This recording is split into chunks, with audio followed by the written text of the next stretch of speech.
मोहिते, माने, मैंने महाबलेश्वर पुलिस को फोन कर दिया है। अभी निकलो, अमित भावे को उठा के लाओ। जी सर। अमित भावे, निकिता आप्टे का कजन, उसे पुलिस ने हिरासत में ले लिया था। उन्हें शक था कि इस भयानक वारदात में उसका हाथ है, क्योंकि हिस्ट्री शीटर किशोर कदम, जिस पर पुलिस को शक था, इस जुर्म को अंजाम देने के लिए इन्वेस्टिगेशन में अमित के साथ उसके संबंध सामने आए थे। दूसरी तरफ आरती तांबे का भाई कुणाल सामंत भी निकिता के केस में संदिग्ध था, और साथ ही साथ पुलिस को साहूकार विक्रम जाधव पर भी गहरा शक था। आरती, ये तुम्हारे कजन कुणाल सामंत की फोन लोकेशन है, जिसमें साफ दिखाई दे रहा है कि 27 अप्रैल को ये उसी एरिया में था जहां से हमें निकिता की लाश मिली। हाँ, तो मुझे इसके बारे में कुछ नहीं पता। मैडम, मैं आपको पहले ही बता चुका हूँ। हो सकता मैं वहां से निकला हूँ, लेकिन अब सातारा इतना बड़ा भी शहर नहीं है कि किसी एक जगह से निकलना बड़ी बात है। अब मैं वो दिन वो टाइम उधर से क्रॉस किया और उधर ही निकिता के साथ कुछ हुआ तो आप मेरे को फंसाओगे? मतलब क्यों आरती? इसने तुझे पहले सिखा दिया था ना कि पकड़े गए तो पुलिस के सामने यही बोलना है। मैडम, अगर इसने इतनी स्मार्ट प्लानिंग की है जो आप बता रहे हैं, तो आप ये भी बताइए कि सेम टाइम पे ये इतना बेवकूफ कैसे हो सकता है कि क्राइम की जगह पे ये अपना फोन लेके जाएगा। देखिए मैडम, आपको पता चला कि मैंने विनीत को धमकी दी थी, लेकिन ये बात तो मैं आपको पहले भी कह चुका हूँ कि हाँ मैंने किया, और उसके बाद भी मुझे कुछ ऐसा करना होता तो मैं ऐसा थोड़ी ना करता जिससे आपको कोई सबूत मिले और आप मुझे सीधा पकड़ ले। नहीं कुणाल, तू हर चीज में फेल हुआ है। तूने निकिता के मर्डर को सुसाइड दिखाने की कोशिश की है, जिसमें तू कामयाब नहीं हुआ है, तो उसमें भी फेल ही हुआ है। ये क्या बात कर रही है मैडम आप? निकिता मेरे को जानती थी तो वो मेरे साथ किधर भी आती क्या? और वो भी तब जबकि उसको ये पता था कि मैंने विनीत को धमकाया था। ये सच बोल रहा है। धमकी वाली बात को लेके निकिता ने मुझसे झगड़ा भी किया था। आरती, जब तेरे डोरे डालने से कुछ नहीं हो पाया तो तूने अपने लुच्चे लफंगे भाई को भेज दिया विनीत को धमकाने के लिए। तू मुझसे सवाल कर रही है? खुद को देखा है तूने? जब तू विनीत को रोक नहीं पाई मेरे पास आने से, उसको ब्लैकमेल करने लगी कि वो मुझसे दूर रहे। देख आरती, मुझे उसे ब्लैकमेल करने की कोई जरूरत नहीं है, क्योंकि वो तुझे पसंद ही नहीं करता है। अच्छा, मुझे पता है, मुझे प्राइवेट मैसेजेस करता है। आरती, विनीत मेरा बॉयफ्रेंड है, वो तेरे इस जाल में कभी नहीं फंसेगा। तो बेहतर यही होगा तो अपने ये डोरे किसी और पे डाल, शायद कोई फंस जाए। अगर वो तुझसे इतना ही प्यार करता है तो इतना डर क्यों रही है कि वो तुझे छोड़ के मेरे पास आएगा? विनीत मेरा है और सिर्फ मुझसे प्यार करता है। ये सारी बकवास ना तो अपने दिमाग से निकाल दे कि तेरे इस छिछोरे भाई को विनीत को धमकाने के लिए भेजेगी और वो तेरा हो जाएगा, क्योंकि ये सब करके भी तू देख चुके और बुरी तरीके से हार गई है। तू एक लूजर है और लूजर ही रहेगी, समझी? दूर रहे विनीत से। मैंने कुणाल से सिर्फ हेल्प मांगी थी, और उस हेल्प का मतलब किसी को नुकसान पहुंचाना नहीं था। मेरा और निकिता का खुला झगड़ा था, सबके सामने था, हम छुप के नहीं लड़ रहे थे, और इसके लिए मैं निकिता के साथ ऐसा कुछ करूंगी? मैडम, मेरी हिस्ट्री है, मैं जुआ खेलता हूँ, पॉकेट मारता हूँ, लेकिन रेप जैसी गंदी हरकत मैंने कभी नहीं की, और ना ही मैंने किसी का मर्डर किया। मैं जानता हूँ मैडम आप मेरे पे भरोसा नहीं करोगे, पर क्या निकिता मेरे पे भरोसा करती? वो मेरे साथ ऐसे ही आ जाती क्या? और मैं उसके साथ ऐसा सब कुछ करता तो वो चीखती चिल्लाती भी नहीं। कुणाल, निकिता का फोन कहाँ है? अरे मैडम,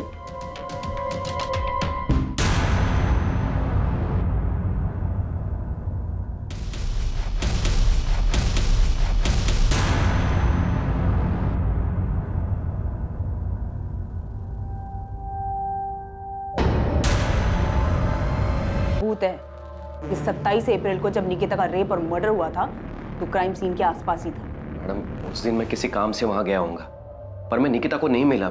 मैंने उसके साथ कुछ भी नहीं किया मैडम, मैं सच बोल रहा हूँ। ये एक लव ट्रायंगल था जहाँ पे हम एक दूसरे के खिलाफ थे, दुश्मन थे, हम एक दूसरे के, झगड़ा करते थे हम एक दूसरे के साथ, लेकिन फिर भी मैं कुणाल को निकिता के पीछे नहीं भेजूंगी। इतनी सी बात आपको समझ नहीं आती? नहीं आ रही सब, क्योंकि ये झूठ है आरती। सच ये है कि तूने इस गुंडे को भेजा था विनीत को धमकाने के लिए कि ये निकिता से दूर है, लेकिन ऐसा हुआ नहीं। सच ये है कि निकिता अब जिंदा नहीं है, ये बताने के लिए कि ये गुंडा कई बार गया तो उसे धमकाने के लिए। सच ये है कि निकिता जिंदा नहीं है, बताने के लिए कि उसका रेप और मर्डर इसी कुणाल ने किया है। और इन सब के बावजूद तेरी सारी दलीलें झूठी साबित होती है, क्योंकि जब ये सब हुआ था तू क्राइम सीन के पास था। तुम दोनों से ना बहुत प्यार से बात कर ली है मैंने, तुम दोनों को प्यार की भाषा पच नहीं रही है। मोहिते, डाल इसको जेल में और तब तक कूट जब तक सच बाहर नहीं आ जाता है। अरे मैडम, मेरी बात तो सुनिए।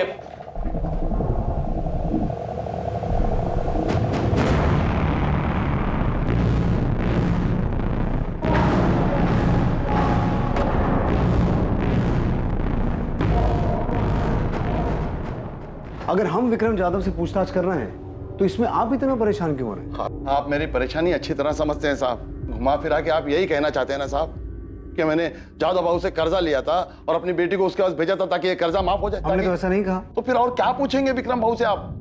मेरी चचेरी बहन के बेटे अमित के खिलाफ सबूत है ना आपके पास? उसने किया है सब कुछ, पूछिए उससे। हम ना तो अमित भावे को बख्शेंगे ना ही विक्रम जाधव को। फिर चाहे आप खुद निकिता के पिता आके हमें ये क्यों ना कहें कि हमें किससे पूछताछ करनी है और किससे नहीं।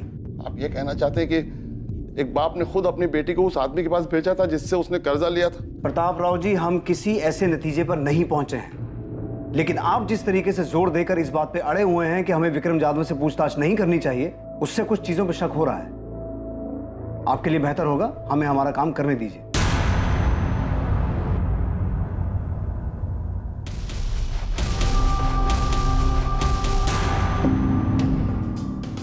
अलका और अभिजीत के सुसाइड करने के बाद मैं माना था मैं गलती किया था, एक जानवर जैसा नहीं, तू जानवर ही है विक्रम जाधव। हाँ साहब, मैं माना मुझे वैसा नहीं करना चाहिए था। जिस बात से बाद में तो अदालत में मुकर गया कि तूने अलका वाघमारे के साथ ऐसा कुछ किया था, और वो बेचारी भी मरने से पहले ऐसा कुछ छोड़ के नहीं गई जिससे तुझे तेरे किए की सजा मिले। सूर्वे, हमारे पास इस बात के पुख्ता सबूत थे कि अलका वाघमारे को विक्रम जाधव की कोठी के बजाय फ्लैट पे बुलाया गया अकेले, जो कि मानदेव चौक में है। हमने विक्रम जाधव को अरेस्ट भी किया और उसने यही कहा कि उसने कभी पैसों को लेकर अलका या उसके पति पे दबाव नहीं डाला। मूल तो छोड़ो, 2 साल से ब्याज भी नहीं दे पा रही थी, जिसका इसने फायदा उठाया, और जब ये नहीं टूटा तो हमने इसके राइट हैंड प्रदीप को तोड़ा। एक आदमी और एक औरत ने सुसाइड किया प्रदीप, और तू जानता है कि ये सब तेरे उस जादव भाव के इशारे पे हुआ है। देख, वो तो जेल में जाएगा ही, अगर तू नहीं बोला तो तू भी जेल जाएगा। सच बोल रहा हूँ, अलका बहनी खुद उधर आई थी। साहब ने खाली अभिजीत भाव को बोला था, अभिजीत भाव ने खुद अलका बहनी को उधर भेजा था। साहब, जादव भाव, इनके घर का कीमत अभी कुछ 14-15 लाख होगा, उतने में हो जाएगा। भाव, मैं हाथ जोड़ता भाव, ऐसा मत करो भाव, सर से छत मत छीनो भाव, मैं सारा पैसे दे दूंगा भाव। तू खाली बोलता है, लौटाता नहीं। शुरू में खाली 4 महीना तू ब्याज भरा है, उसके बाद हर बार तू आता है खाली जबान देकर चला जाता है। अभी क्या करेगा तेरा खाली जबान का मैं? जैसे जैसे होगा पैसे दे दूंगा भाव। ठीक है, अभी अगर तू ये जबान और दुहाई देने की बात छोड़कर कुछ और देने की बात करे तो मैं तेरा थोड़ा बहुत ब्याज, थोड़ा बहुत क्यों, बहुत सारा पैसा भी माफ कर सकता हूं। जादव भाव ने खाली प्रपोजल दिया था, कोई जबरदस्ती नहीं की थी। प्रपोजल नहीं कहते हैं इसे कहते हैं मजबूरी का फायदा उठाना, समझा? जिस दिन तेरे सेठ ने अलका के साथ ये सब कुछ किया था ना, उसी दिन अलका और उसके पति अभिजीत ने सुसाइड कर लिया था। पाड़ेकर, तुम्हें क्या लगता है निकिता के केस में भी यही हुआ होगा? इस विक्रम जाधव ने निकिता के बाप को प्रपोजल दिया, विक्रम ने निकिता के साथ जबरदस्ती की, और 100% यही हुआ होगा। नहीं तो एक सीधी सादी पढ़ने लिखने वाली लड़की जिसकी लाइफ में कोई प्रॉब्लम नहीं है, वो भला अचानक सुसाइड क्यों करेगी? पता नहीं, लेकिन मुझे यकीन है कि ये सुसाइड नहीं, मर्डर है। फिर बोल नहीं सकता, मगर ये कंफर्म है कि ये आदमी औरतों के मामले में घटिया है। साहब, मैं मानता हूं मैं गलत किया, पर अभिजीत और अलका के बाद आई शपथ मैंने ऐसा कुछ नहीं किया, और ऊपर से जब मेरे को पता चला कि प्रताप राव के साथ ऐसा कुछ हुआ है तो मैंने सामने से खुद जाकर उसका कर्जा माफ किया। तो तू अब धर्मात्मा बन गया है जो सामने से जाके माफ किया? नहीं साहब, मैं धर्मात्मा नहीं बना साहब, मैं डर गया था। जब मुझे पता चला कि प्रताप राव के लड़की ने सुसाइड की करके, तो मेरी हालत टाइट हो गई। मैं समझ गया कि ले दे के प्रताप राव के कर्जे की बात सामने आएगी तो मेरी भी हिस्ट्री खुल जाएगी। इसलिए साहब मैं सच बोल रहा हूँ, मैंने सच्चे मन से उसका कर्जा माफ किया। साले, पहले उसकी बेटी के साथ ये सब करेगा, फिर कर्जा माफ करने का नाटक करेगा? नहीं साहब, मैंने कुछ नहीं है किया साहब, आप बेकार में मेरे पीछे पड़ के असली मुजरिम को खुला छोड़ रहे हो। आई शपथ, मैं बोल रहा हूँ साहब, मैंने कुछ नहीं किया साहब, मैंने कुछ नहीं किया। सचिन, इसके राइट हैंड प्रदीप को उठाओ। अलका वाघमारे केस में वो टूटा था, इस केस में भी वही टूटेगा, तबीयत से धुलाई करो उसकी। लेकिन सर, मुझे नहीं लगता कि इस केस में ये विक्रम इन्वॉल्व है। अलका वाघमारे केस में विक्रम ने अलका का यूज किया और उसके बाद अलका और उसके पति ने सुसाइड किया। लेकिन सर, इस केस में सचिन, मैं जानता हूं तुम्हें लगता है ये सुसाइड नहीं मर्डर है, लेकिन अगर कोई इस केस को सुसाइड की शक्ल देकर मर्डर को छुपा सकता है तो सुसाइड को कवर अप करने के लिए कोई इस केस को मर्डर की शक्ल भी दे सकता है।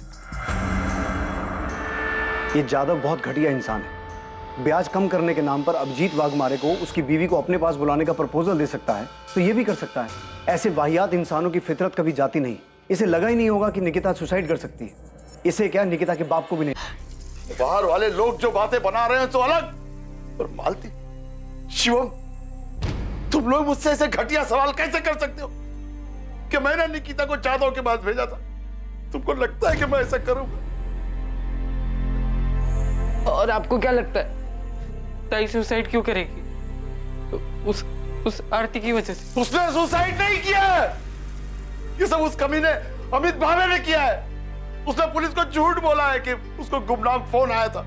ये सब उस हिस्ट्री शीटर किशोर कदम ने किया है। पुलिस उस किशोर कदम को पकड़ नहीं पा रही है, इसलिए अपने आप को बचाने के लिए विक्रम की बलि चढ़ाना चाहती है।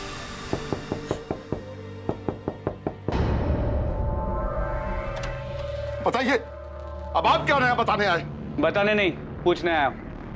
आपने हमें ये क्यों नहीं बताया कि विक्रम जाधव आपसे मिलने आया था और आप दोनों के बीच में डील हुई थी? मैं तुम लोगों का ख्याल रखेगा, तेरा भी शिवम का भी, समझ लेना। अब तेरे को कोई भी पैसा वापस देने का जरूरत नहीं है। मैं तेरा सारा कर्जा माफ कर रहा हूं। मैं तेरा दुख समझ सकता हूं। तो अगर वो खुद चल के मेरे पास आया और बोला कि तेरा कर्जा माफ, तो इसका मतलब आप ये निकालेंगे कि मैंने अपनी बेटी को उसके पास भेजा था? हम सिर्फ अपना काम कर रहे हैं। आपकी बेटी के मौत के बाद ये विक्रम जाधव जैसा घटिया आदमी अचानक इतना संत कैसे बन गया? मुझे नहीं पता, नहीं पता मुझे। मेरी हालत ठीक नहीं थी, इसलिए मैं पूछ भी नहीं पाया। इसका ब्याज टाइम पे दिया है मैंने, जाके पूछ लो उसको।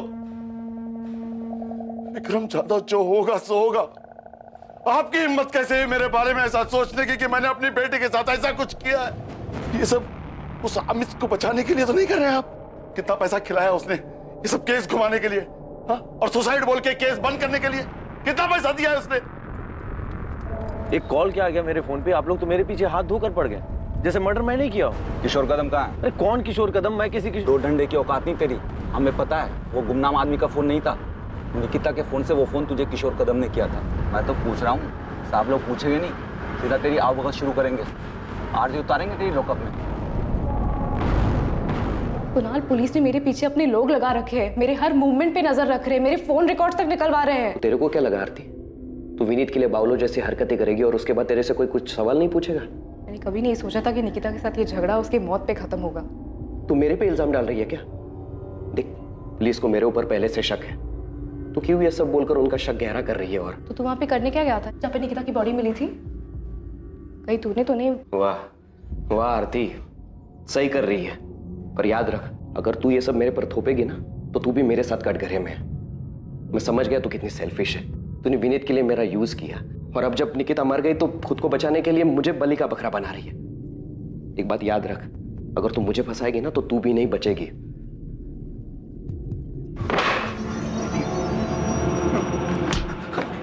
पिछली बार तू बच गया था, इस बार नहीं बचेगा। मैं सच बोल रहा हूं, तेरी लाश तक नहीं मिलेगी। जब मैंने पिछली बार सब सच बता दिया भाव ने क्या किया, तो अभी मैं झूठ क्यों बोलूंगा साहब?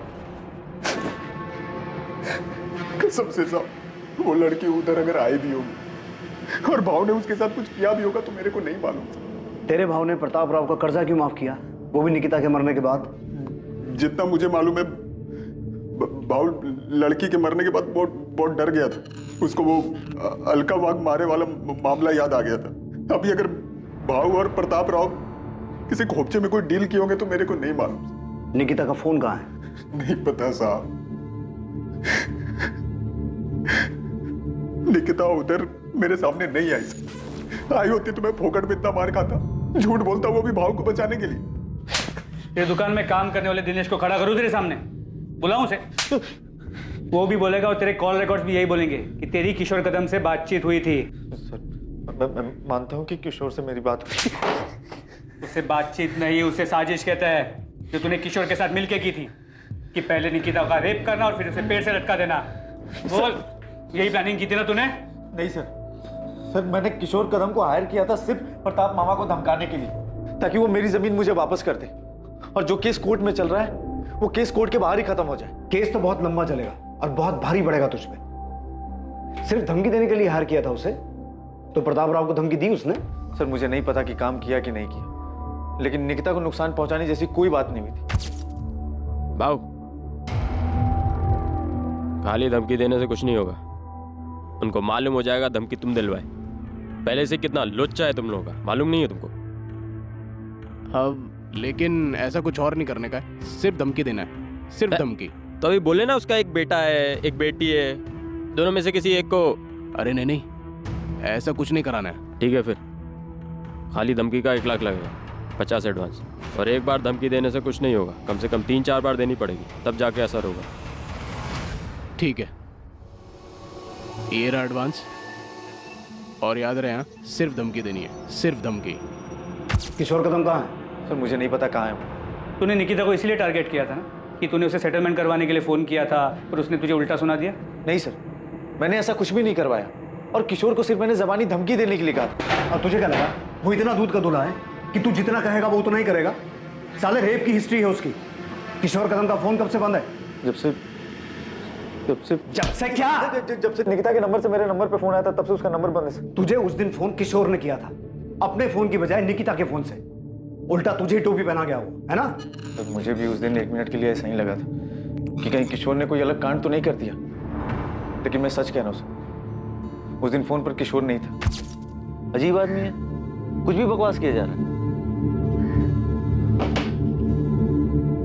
तो मुझे बाद में ठनका कि कहीं किशोर ने मुझे फंसाने की कोई चाल तो नहीं चल दी। सर मैं बहुत घबरा गया था, मैंने किशोर को फोन किया, उसका फोन बंद आ रहा था सर, आज तक बंद है। तो तू उसी टाइम समझ गया था कि बहन मतलब निकिता, और किशोर ने 100% उसके साथ कुछ किया है। उस दिन किशोर को सिर्फ मैंने धमकी देने के लिए कहा था और कुछ नहीं। और जो फोन पे आवाज थी सर वो किशोर की नहीं थी। सर मैं सच कह रहा हूँ, मैं झूठ नहीं कह रहा। उस समय तक सारे नंबर मेरे मोबाइल में ट्रांसफर नहीं हुए थे, और किशोर को सिर्फ मैंने धमकी देने के लिए पैसे दिए थे। अच्छा, मतलब वो रेप और मर्डर उसने अपने मन से किए थे। चल मान लिया हमने कि तू बहुत ही शरीफ आदमी है। जा महाबलेश्वर जा अपने घर, जा आराम कर, जा जा। जब तक किशोर कदम मिल ना जाए ना, इसकी खूब सेवा करो, दिल से सेवा करो। निकिता के साथ जो कुछ भी हुआ है, यही साला उसकी जड़ है। सर मैं सच कह रहा हूं, मैंने कुछ नहीं किया सर।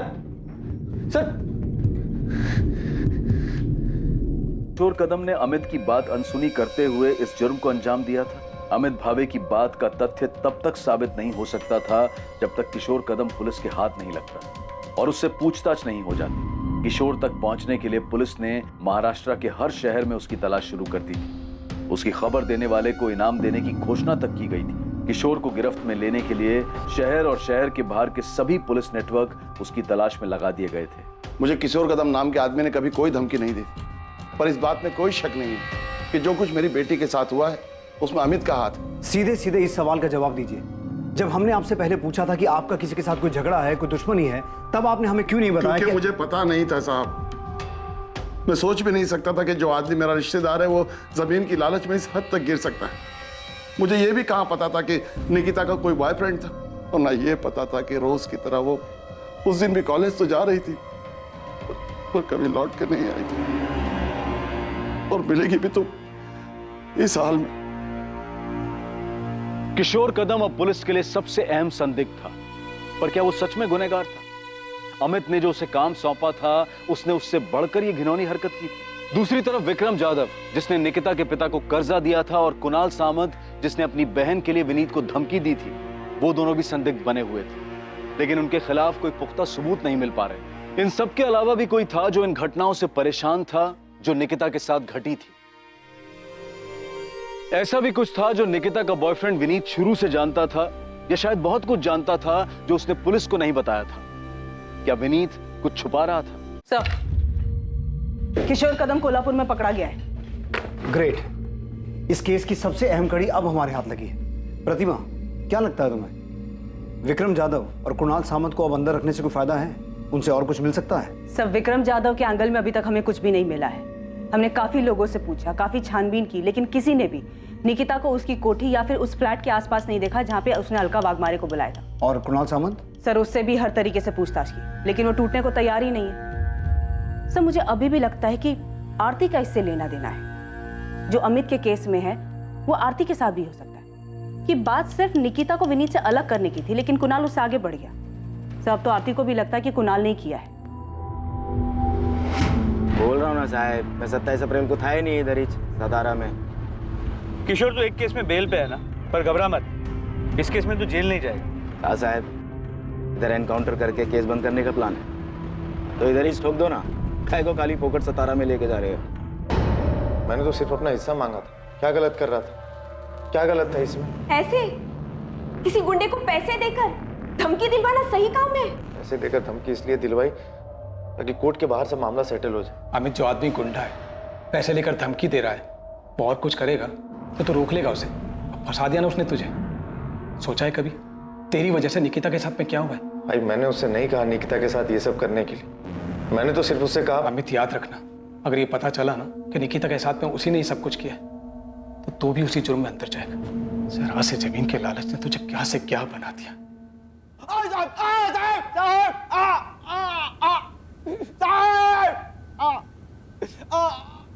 तीन दिनों तक लगातार पूछताछ और मार खाने के बावजूद किशोर कदम ये कबूल करने को तैयार नहीं था कि उसने ये जुर्म किया था।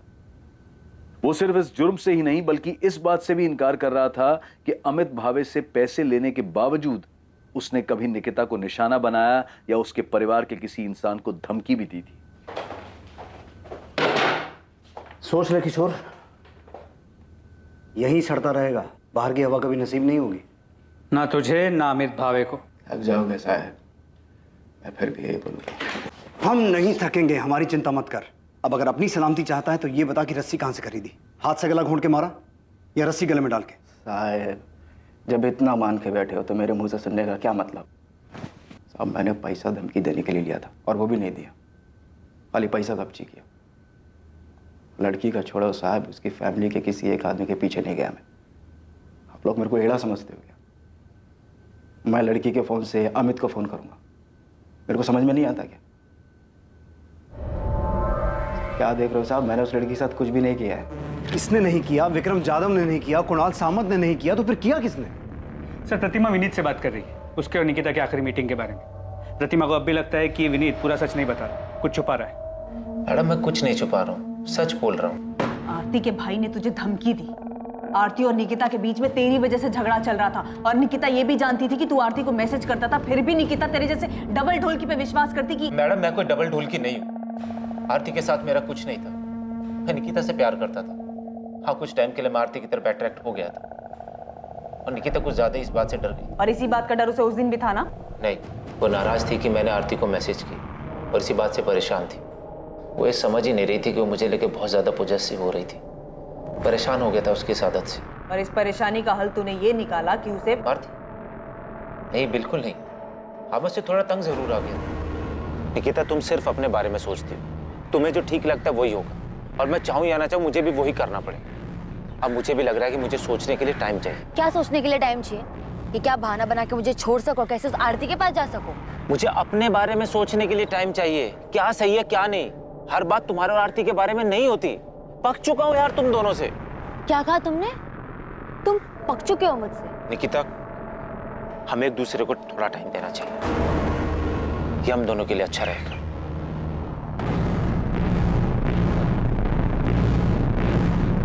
Bye bye.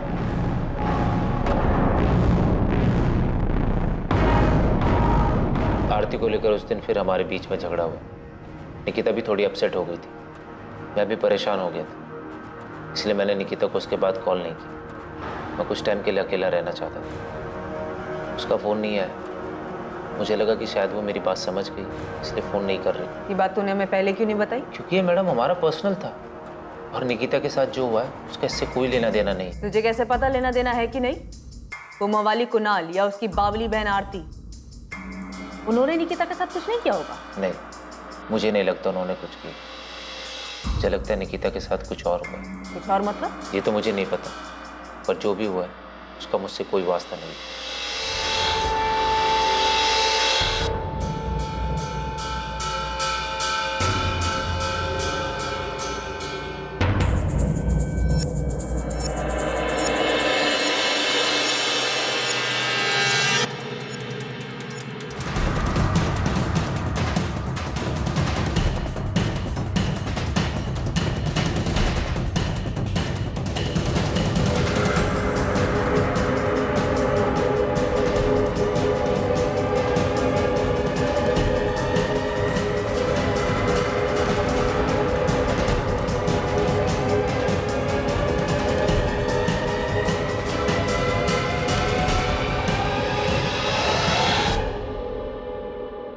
हम इस बात पे अटक गए हैं कि निकिता का मर्डर हुआ है, जो कि इन सस्पेक्ट में से किसी ने अपना मकसद पूरा करने के लिए किया है।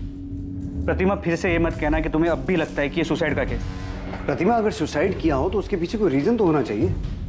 विक्रम जाधव की थ्योरी में कोई भी सुराग सामने नहीं आया कि उसने निकिता के साथ रेप किया, इसी वजह से उसने सुसाइड किया। तो फिर क्या हो सकता है? पता नहीं सर, पर मुझे अभी भी लगता है कि कुछ तो था जिसकी वजह से निकिता दुखी थी। ये हमने सीसीटीवी फुटेज में भी देखा है। प्रतिमा, हमें ये भी पता है कि उसके मरने से पहले उसके साथ रेप हुआ था। यस सर, याद है मुझे। सर, ये सुसाइड नहीं मर्डर है। अगर हम ये मान भी लेते हैं कि विक्रम जाधव ने उसके साथ कुछ किया था, वो उसे बर्दाश्त नहीं कर पाई और उसने सुसाइड कर ली, तो तब भी उसके फोन के गायब होने के पीछे क्या कारण हो सकता है? क्या उसने सुसाइड करने से पहले अपना फोन खुद फेंक दिया जो आज तक नहीं मिला? सर, इससे ये साफ हो जाता है कि ये सुसाइड नहीं मर्डर है। और ये इसीलिए उसके गले पे सिर्फ रस्सी का निशान और पेड़ पे लटकाने की वजह से उसकी गर्दन की हड्डी टूट गई, जो हमें कंफ्यूज कर रही है। सर, क्राइम सीन पे निकिता का फोन नहीं मिला है, जिससे ये साफ होता है कि जिसने भी निकिता को मारा है वो उसका फोन अपने साथ लेकर चला गया। पर ये हो कौन सकता है? सारे हिस्ट्री शीटर्स को हमने तोड़ा है, उन पर नजर रखे हुए हैं, उनमें से कोई नहीं है। तो फिर है कौन? इस केस में अपराधी कौन था या फिर कौन थे, ये पता लगाना बहुत मुश्किल हो रहा था। हर एक एंगल के खुलने के बावजूद निकिता की मौत के पीछे के मकसद तक पहुंच पाना लगभग नामुमकिन सा लग रहा था। अब केस ठंडा पड़ चुका था, महीनों गुजर चुके थे। 27 अप्रैल 2019 को इस जुर्म को अंजाम दिया गया था और अब अक्टूबर 2019 आ चुका था। लेकिन अचानक इस केस को एक नई दिशा मिलने वाली थी, एक नया रास्ता खुलने वाला।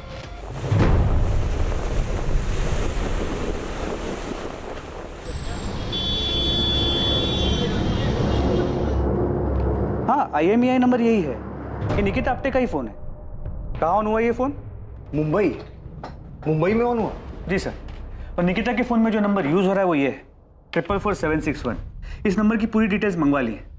हमने अपने नंबर से कॉल नहीं किया, मोहिते को भेजा है PCO से कॉल करने के लिए, ताकि पता चल सके कि ये नंबर ऑन है या नहीं। सर, ये नंबर ऑन है। मैंने PCO से फ़ोन किया, ऐसे ही कोई नाम बदल कर बात की।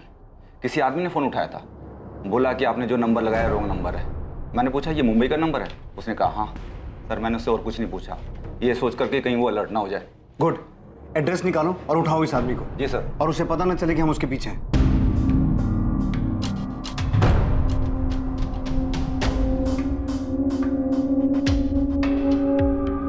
सर, नंबर किसी अविनाश मोरे के नाम पे रजिस्टर्ड, कांदिवली का एड्रेस। फौरन मुंबई के लिए निकलो और इस आदमी को उठा के लाओ। प्रतिमा, इसकी फोटो निकिता की फैमिली को दिखाओ और पता करो इसे पहचानते हैं क्या, और ये भी चेक करो इसकी कोई क्रिमिनल हिस्ट्री है क्या। ठीक है सर।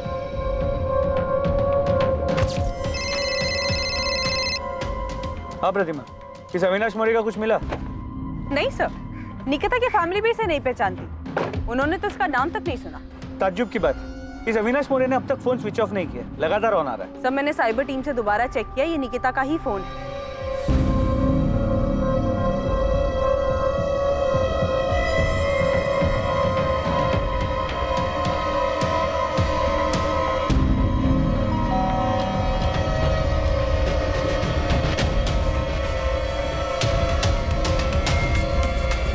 जी अविनाश मोरे? जी भाई हूँ। तू जो फोन यूज करता है वो कहाँ है? आप लोग हैं कौन और ये पूछ क्यों रहे हैं? सतारा पुलिस। पर साहब, आप मेरा फोन क्यों देखना चाहते हैं? क्योंकि वो फोन तेरा नहीं, किसी और का है। नहीं, ये तेरा फोन नहीं। साहब, ये मेरा ही फोन है। तेरा नंबर 44761 3 दिन पहले एक फोन में एक्टिव हुआ था, वो फोन कहाँ है? साहब, लेकिन हुआ क्या है? 3 दिन पहले तेरा नंबर जिस फोन में एक्टिव हुआ था वो फोन सतारा के निकिता आप्टे का है, जिसका 6 महीने पहले रेप और मर्डर हुआ है। वो सब तो मुझे पता नहीं है, लेकिन इसी फोन में मैंने 3 दिन पहले सिम डाला था। अविनाश, वो फोन ऐसे नहीं, ऐसे दिखता है। सर, इसे लॉकअप में ले जाके पूछते हैं, तब याद आ जाएगा इसे। अरे साहब, इसमें याद क्या करना, मैं सच कह रहा हूँ साहब। साहब, मेरा फोन खराब हो गया था, डिस्प्ले गया था उसका, मैंने उसे बनने के लिए डाला था, और राजू की दुकान से काम चलाने के लिए ये फोन मैंने 1000 रुपए का खरीदा था। चल, राजू के दुकान पे ले चला। हाँ चलो साहब। चल। राजू, इनको बताओ कि ये फोन मैंने तुमसे ही खरीदा था ना? हाँ साहब, ये फोन मैंने ही बेचा था उसको। इस फोन का जो IMEI नंबर है वो उस लड़की के फोन का है जिसका सतारा में 6 महीने पहले रेप और मर्डर हुआ। IMEI नंबर सेम है, लेकिन उसका फोन ये था। हमारे पास एक कंफर्मेशन है कि निकिता के फोन का मॉडल ये है, और हमने ये भी कंफर्म किया कि इस फोन का जो IMEI नंबर है वो निकिता के फोन का। साहब ये जो आप फोटो दिखा रहे हैं ना फोन का, ये बिकने के लिए आया था मेरे पास, मैं ही खरीदा था। किससे खरीदा था? ऐसे ही चलते फिरते एक बंदा आया था बेचने के लिए। मेरे को ये फोन बेचने का है, बंद पड़ा है, चल नहीं रहा। चल ही नहीं रहा है? नहीं। अरे भाई इसका तो बॉडी भी डैमेज है, मेरे भी किसी काम का नहीं, खरीद के करूंगा क्या इसको? अरे देख लो, मोबाइल का दुकान है, कुछ काम आ जाएगा आपके, जो भी दोगे चलेगा मेरे को। मैं बोला 200 रुपए से ज्यादा नहीं देगा, वो बोला ठीक है और बेच के चला गया। तो फिर वो टूटा हुआ फोन का है और उस फोन का EMI नंबर इस अविनाश के फोन में कहाँ से है? ये फोन का बॉडी एकदम डैमेज हो गया था, बैटरी वैटरी सब ठीक था, तो मैंने बाहर का बॉडी निकाल के फेंक दिया और अंदर का माल मटेरियल जुगाड़ करके ये फोन में फिट कर दिया। तुम्हें ये फोन किसने बेचा? उसका नाम क्या है जिसने बेचा? नाम तो याद नहीं साहब, 1-2 महीना हो गया अभी। देख राजू, हमें वो आदमी चाहिए और अगर वो नहीं मिला ना, हम तेरी जन्म पत्री बना देंगे कि तूने 17 में उस लड़की के साथ रेप और मर्डर किया। खाली फिल्म मेरे को काहे को फंसा रहे साहब, मैं तो खाली फोन खरीदा था। जिसने फोन बेचा उसका हुलिया याद है? साहब याद करने की कोशिश करता हूँ साहब। नहीं, ये भी नहीं, ये नहीं, ये था ना? नहीं साहब, ये भी नहीं था। जैसा वो सब बोले ना वैसा मैं आपको उसका हुलिया बताने को तैयार हूँ। सच्ची साहब, जितना याद है सब बताऊंगा, बिल्कुल नहीं घुमाऊंगा, कसम से।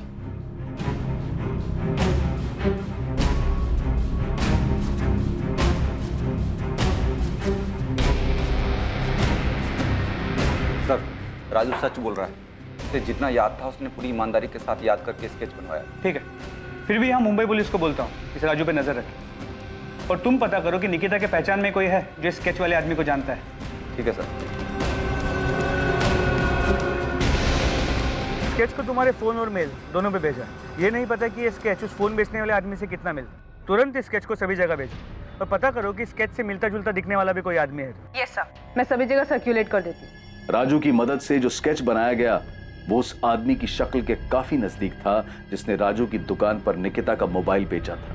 वो आदमी वास्तव में मौजूद था और यकीनन सतारा में ही था और निकिता से जुड़े लोगों में उसके बॉयफ्रेंड विनीत के अलावा ऐसा कोई नहीं था जिसने इस आदमी को देखा था या पहचान सकता था।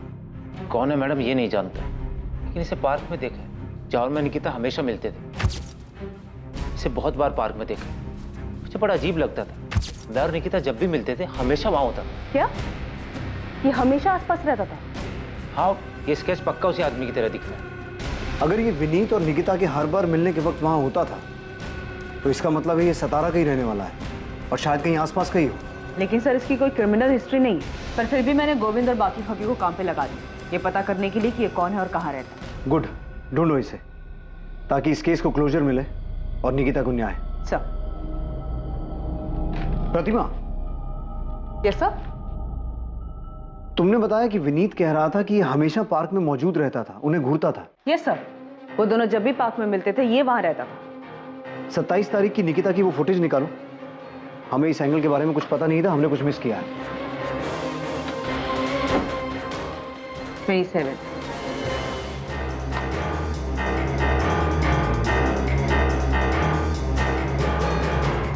ये निकिता निकली, इसके पीछे तो नहीं दिख रहा है।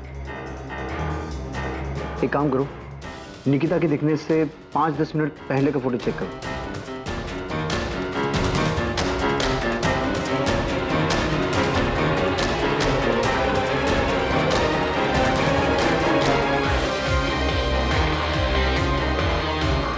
एक मिनट सर, स्टॉप कीजिए इसको। अब नॉर्मल कीजिए। यही है वो सर, यही है।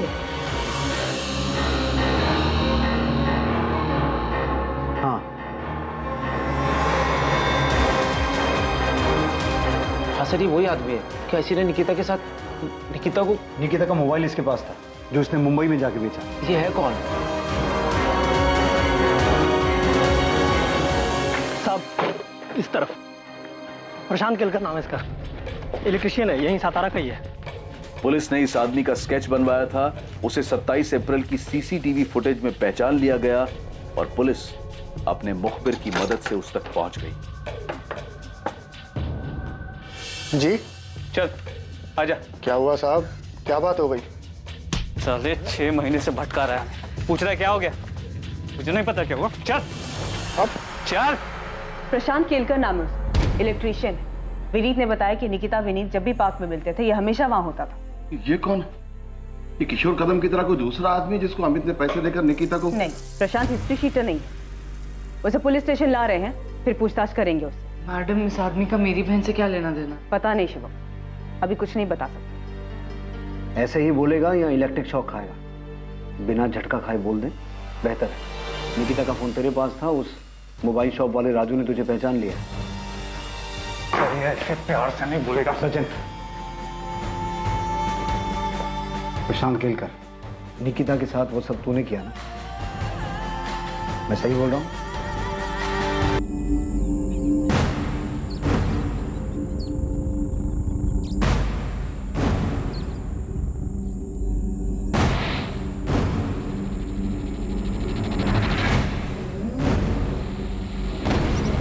जी आप निकिता है ना? हाँ, क्यों? आपसे कुछ जरूरी बात करनी है। क्या बात करनी है? आप हो कौन? वो मैं आपके पापा को जानता हूँ। पहले बताओ तो सही, आप हो कौन? क्या बात करनी है आपको? ये क्या कर रहे हैं?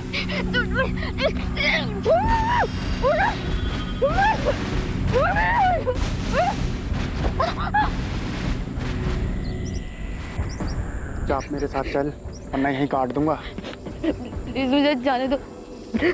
मेरे बैग में कुछ पैसे, मेरी घड़ी, मेरा फोन सब ले लो।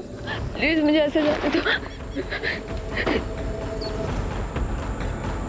मुझे ये सब कुछ नहीं चाहिए, मुझे सिर्फ तू चाहिए, सिर्फ तू। कब से तेरे पीछे हूँ, आज जाकर मिली है तू।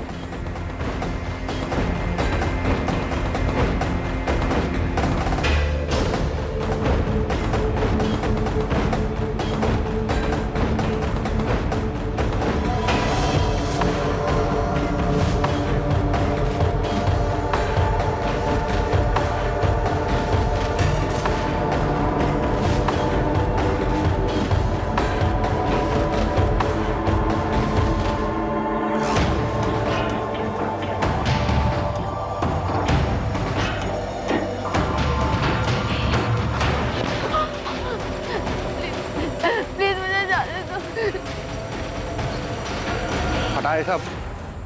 मुझे तेरे को वैसे देखना है जैसे मैं तेरे को सपने में देखता हूँ। प्लीज प्लीज मुझे जाने दो, मुझे अपने घर जाना। जाने दूंगा, बस एक बार मेरे को।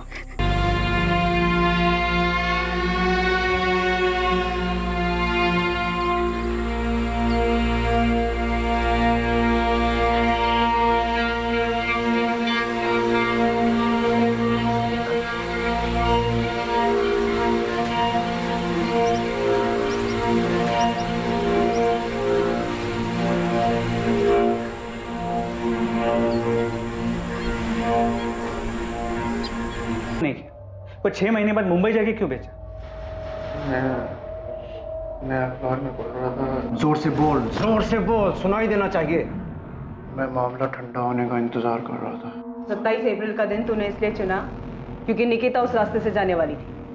हाँ, मैंने पहले भी कई बार कोशिश की थी, पर सड़क पर कोई ना कोई आ जाता था। तो तूने देखा कि 27 तारीख को उस रास्ते पे आसपास कोई नहीं था, सुनसान था, तो तूने ऐसा किया?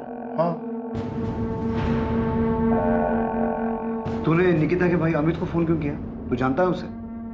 नहीं। तो उसे फोन क्यों किया?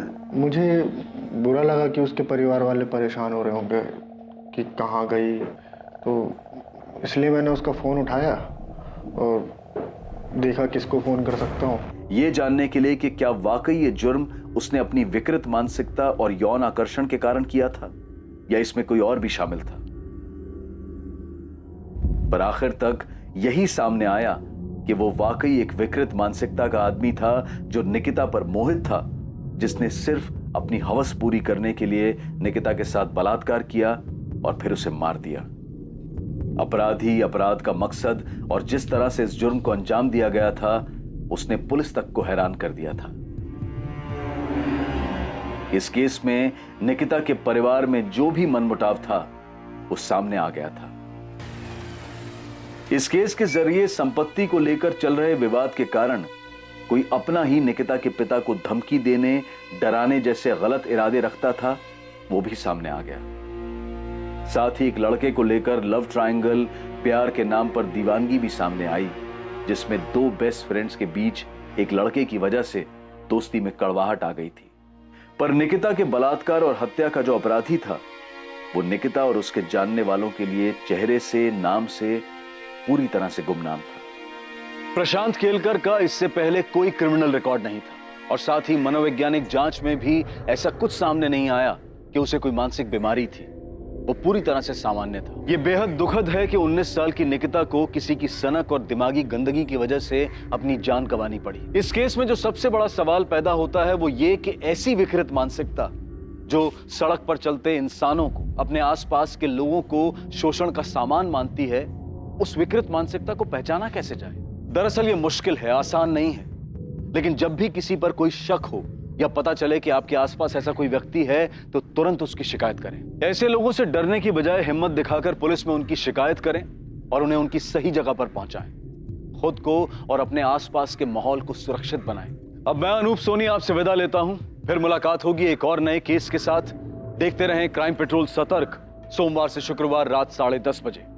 और याद रखें, क्राइम और आपके बीच में सिर्फ इतना फर्क है कि आप कितने सतर्क हैं। सतर्क रहें, सुरक्षित रहें। जय हिंद।